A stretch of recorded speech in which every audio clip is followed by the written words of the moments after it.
রূপান্তর সংবাদে স্বাগতম। আমি তাবাসসুম তাহিয়া। যে কোনো সময় পদত্যাগ করতে পারেন ড ইউনূস, ব্যারিস্টার ফুয়াদের মন্তব্য। বাংলাদেশ থেকে আমাদের আবাসিক সম্পাদক এস.এম. মেহেদী হাসানের পাঠানো প্রতিবেদন। চলুন বিস্তারিত জানি। বাংলাদেশি রাজনীতিতে নির্বাচনের প্রেক্ষাপটে নতুন আলোচনার কেন্দ্রবিন্দুতে চলে এলেন গ্রামীণ ব্যাংকের প্রতিষ্ঠাতা ও সমাজকর্মী ড মুহাম্মদ ইউনূস। আমার বাংলাদেশ এবি পার্টির সাধারণ সম্পাদক ব্যারিস্টার আসাদুজ্জামান ফুয়াদ জানিয়েছেন, নির্বাচনে জামায়াতে ইসলামী ও জাতীয় নাগরিক পার্টি এনসিপি না গেলে ড ইউনূস যে কোনো সময় পদত্যাগের সিদ্ধান্ত নিতে পারেন। নির্বাচনের পরিস্থিতি ও সম্ভাব্য পদত্যাগ। সম্প্রতি একটি বেসরকারি টেলিভিশনের টকশোতে অংশ নিয়ে ফুয়াদ বলেন, আওয়ামী লীগ যেমন ১৯৭৩ এবং ২০১৮ সালে একতরফা নির্বাচন করেছে এবং তা আনফেয়ারলি হয়েছে, এবারের নির্বাচনও ফেয়ার এবং সুষ্ঠু হলেও একতরফা হওয়ার সম্ভাবনা রয়েছে। তিনি জানান, বিএনপির পক্ষ থেকে প্রতিটি আসনে শক্তিশালী প্রার্থী দেওয়ার ইতিহাসে এটি প্রথমবার।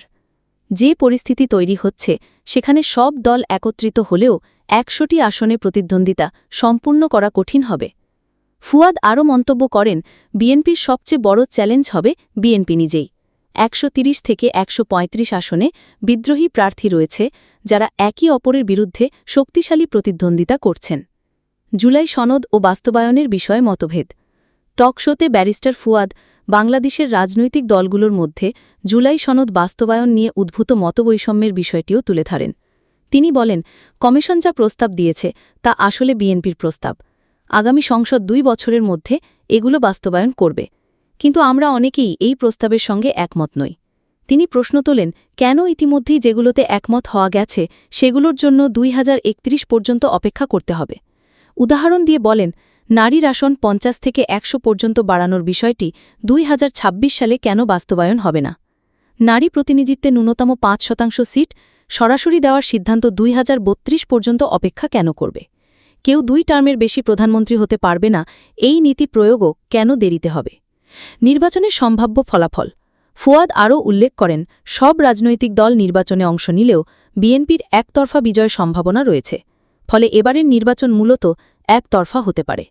বিশেষজ্ঞ ও রাজনৈতিক বিশ্লেষকদের দৃষ্টিকোণ। রাজনৈতিক বিশ্লেষকরা মনে করছেন, ড ইউনূসের পদত্যাগের সম্ভাবনা মূলত রাজনৈতিক চাপ ও দলের অঙ্গীকার বাস্তবায়নের সাথে সম্পর্কিত। ব্যারিস্টার ফুয়াদের মন্তব্য অনুযায়ী নির্বাচনী প্রক্রিয়ার স্বচ্ছতা, দলের অভ্যন্তরীণ ঐক্য এবং প্রতিটি আসনে শক্তিশালী প্রার্থী থাকা নির্বাচনের ফলাফলে গুরুত্বপূর্ণ প্রভাব ফেলতে পারে। প্রিয় দর্শকগণ, আজকের ভিডিওটি এখানেই শেষ করব। আপনি যদি আমাদের কাজ পছন্দ করেন তবে